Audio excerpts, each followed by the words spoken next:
Франция направляет оружие против РФ. Спецназом захвачен танкер российского теневого флота, арест членов экипажа. Какова причина жесткого налета? Ответный удар России по Западу. Путин в срочном порядке подписывает указ. Окончательное решение Кремля. Россия погружает Украину во тьму. Блэкаут. Объявлена чрезвычайная ситуация на Чернобыльской АЭС. Обесточен защитный саркофаг разрушенного энергоблока. В Украине и России пишут об ударах межконтинентальными баллистическими ракетами. Взять реванш. Немцев призывают вооружиться и присоединиться к ликвидации российских солдат на линии фронта. Резкое обращение Украины к Польше. Президента Навроцкого, который решил бороться с бандеризмом, призывают остановиться. Украинские историки обещают зеркальный ответ. Десоветизация в Украине. Киев меняет название копейкам. Антиправительственные протесты против 13-часового рабочего дня, а также Кыргызстан на пути к возвращению смертной казни. Об этом и не только. Досмотрите.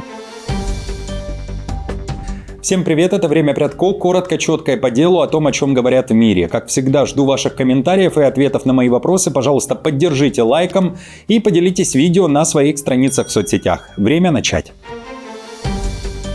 Украина начинает войну с копейками. В Верховную Раду уже внесен законопроект под названием «О внесении изменений в некоторые законы Украины относительно десоветизации названия разменной монеты Украины», который предлагает заменить копейку на шаг. В пояснительной записке уточняется, что шаг – это историческое украинское название монет.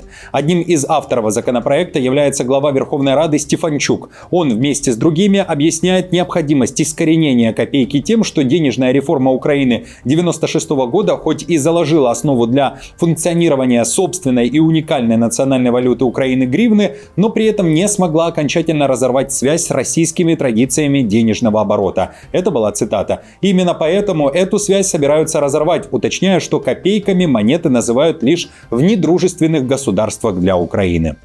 В условиях полномасштабной российской агрессии замена копеек на шаги является важным и необходимым шагом, поскольку сегодня копейки остались в обращении только во враждебных Украине государствах. Из 15 стран, входивших в СССР, копейка сохранилась лишь в 3 – Украине, России, Беларуси, а также в так называемом Приднестровье.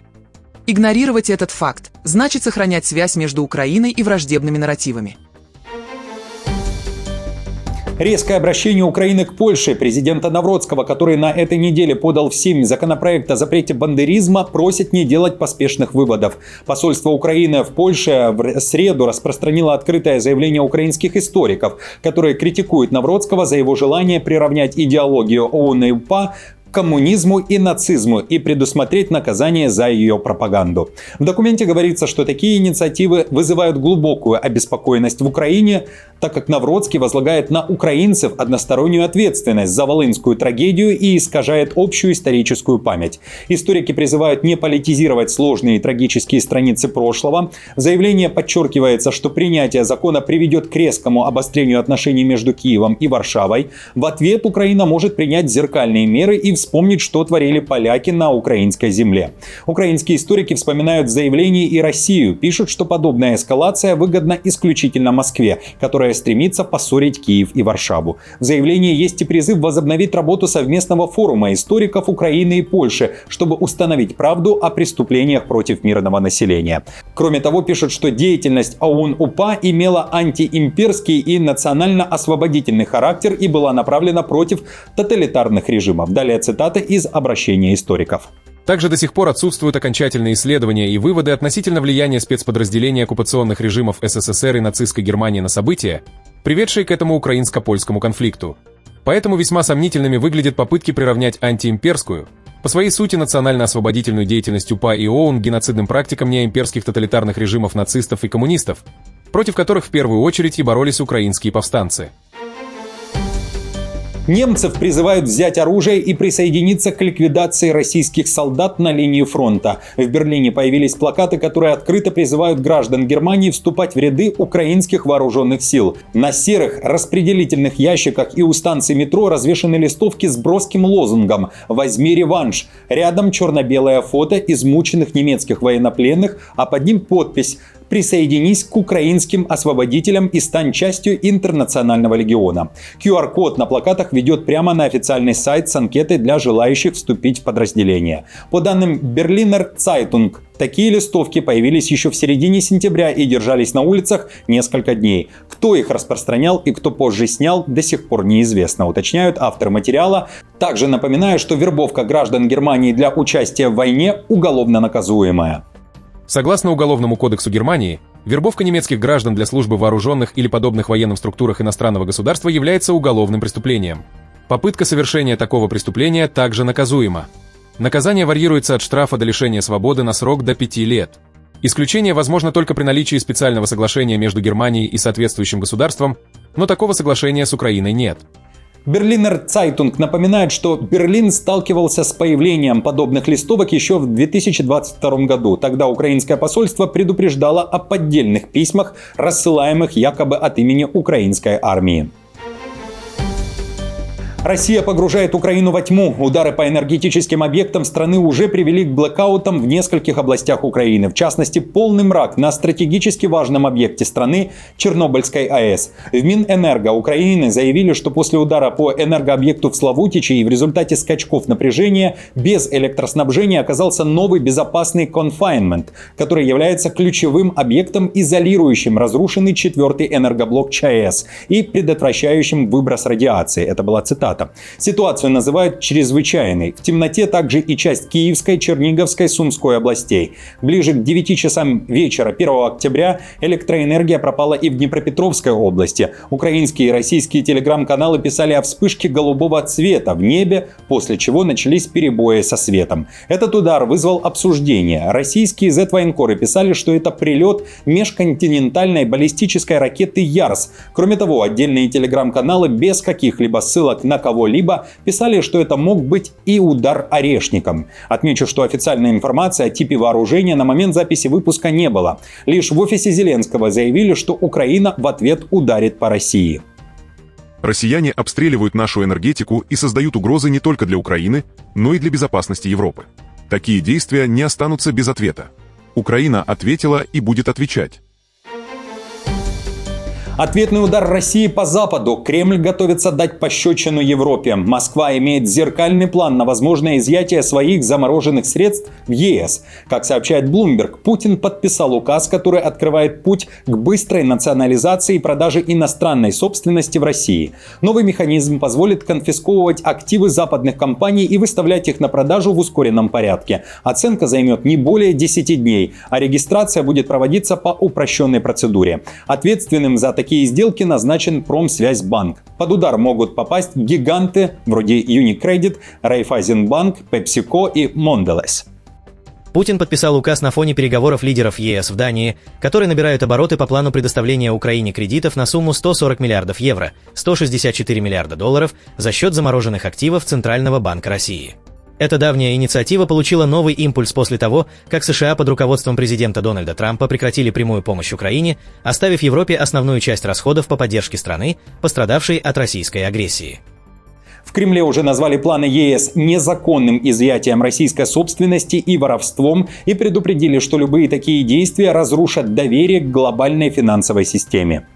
Если кто-то хочет своровать нашу собственность, наши активы, незаконно их присвоить, воспользоваться дивидендами от этих активов, то здесь, безусловно, во-первых, лица причастные так или иначе будут подвергнуты судебному преследованию. Они все будут призваны к ответственности. Это первое. И второе, не только причем лица, но и страны, которые принимают соответствующее решение. Без реакции, конечно же, это не может остаться. Французский спецназ захватил российский танкер у побережья Франции. Операция у берегов Сен-Назера напомнила кадры из шпионского боевика. В среду вечером бойцы французского спецназа в масках и камуфляже поднялись на борт нефтяного танкера «Пушпа», который уже несколько дней дрейфовал у французских вод. Судно длиной 244 метра называют частью так называемого теневого флота России. Кроме того, для наблюдения за судном был направлен патрульный корабль ВМС, сообщает издание Aichi Loire Ocean. В среду вечером французские военные поднялись на борт танкера. Основная проблема – различить суда теневого флота, перевозящие нефть, от тех, которые могут использоваться как база для дронов. В первом случае, если корабль находится за пределами территориальных вод, как Пушпа, Франция ограничена международным правом и может лишь наблюдать. Интерес к танкеру не случайен. Его маршрут пролегал через воды Дании, именно тогда, когда над этой страной фиксировали пролеты неопознанных дронов, пишет французская пресса. А постоянная смена флагов и названий танкера от Пушпа до Боракай лишь усилила подозрения. Прокуратура французского Бреста возбудила дело сразу по 2 статьям: за отсутствие документов о национальности судна и за отказ экипажа подчиниться требованиям властей. Макрон лично заявил о серьезных нарушениях со стороны экипажа. В любом случае, группы вмешательства действовали своевременно. Но это еще раз подчеркивает наличие и реальность явления, о котором мы уже давно говорим и которое мы осуждаем. Оно связано с санкциями, которые мы вводим. Речь идет о борьбе с так называемым «теневым флотом», который приносит России десятки миллиардов евро, по нашим коллективным оценкам, финансирует 40% ее военных расходов. Сейчас в таком режиме работают от 600 до 1000 судов, обеспечивающих транзит российских углеводородов, даже когда они запрещены. Поэтому я считаю правильным, что эта работа была проведена и нам удалось ее прервать. По данным AFP, 2 членов экипажа уже задержаны, а само судно остается под контролем французских сил. Специалисты не исключают, что Пушпа могла использоваться как платформа для запуска дронов или даже как прикрытие для разведопераций. Накануне в России никак не реагировали на заявление из Парижа. Польша в центре международного скандала. Варшавский суд принял решение заключить под стражу украинца Владимира Журавлева, которого Германия подозревает в подрыве газопровода в Северный поток. Задержанный водолаз, по данным немецких следователей, входил в группу, которая арендовала яхту в немецком Ростоке и заложила взрывчатку на трубопроводах у острова Борнхольм. Суд отправил подозреваемого за решетку минимум на 7 дней, пока решается вопрос о его экстрадиции в Германию. Там его ждут обвинения в сговоре для совершения теракта и антиконституционной диверсии. Сам задержанный отрицает свою причастность. Мой клиент не совершал никаких преступлений в ущерб немецкому государству. Мой клиент не совершал никаких преступлений, которые можно было бы квалифицировать как антиконституционную диверсию против Германии. Мой клиент никогда не скрывался от правосудия. Он живет в Польше с семьей уже 3 года. И я думаю, нужно подчеркнуть, что он работает здесь, владеет компанией, ведет бизнес и платит налоги. Он получает определенный доход. То есть это человек с прочными связями с Польшей. Этот арест уже 2-й арест. В громком расследовании в августе в Италии был арестован еще один украинец, которого считают координатором атаки на газопровод. Напомню, что ранее Берлин намекал на причастность украинской власти к подрыву Северного потока. В Германии был озвучен круг подозреваемых. Немецкие следователи идентифицировали 7 украинских граждан, находившихся на яхте «Андромеда», которая использовалась для саботажа. Россия при этом не верит в версию немецких следователей и считает, что к подрыву газопроводов причастны высококлассные профессионалы из британской специальной лодочной службы.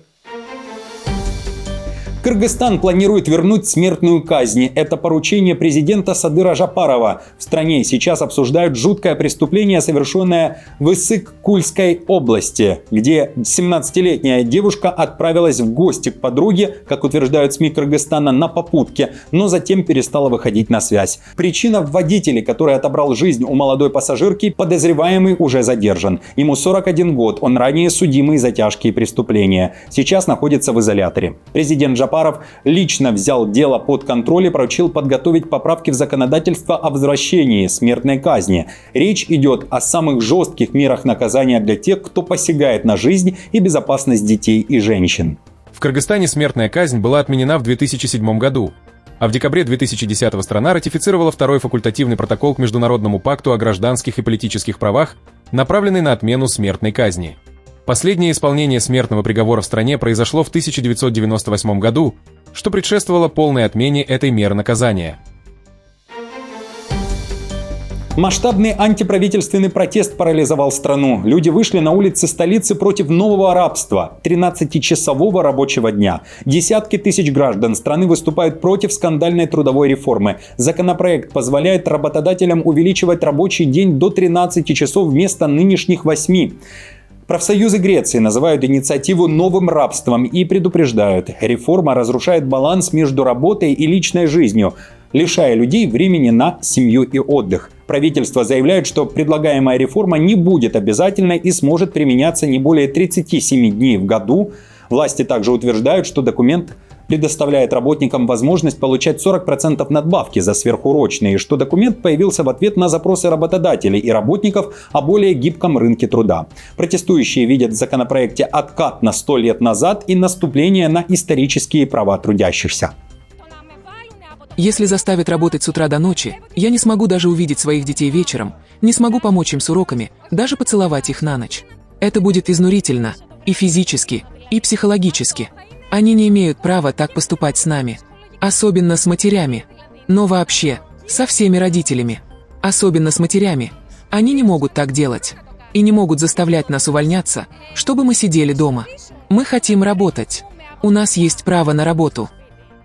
А сколько часов в день работаете вы, друзья? И сколько времени работа должна занимать в нашей жизни? Поделитесь, пожалуйста, своей точкой зрения также в комментариях под этим видео. А завтра я покажу ваши ответы.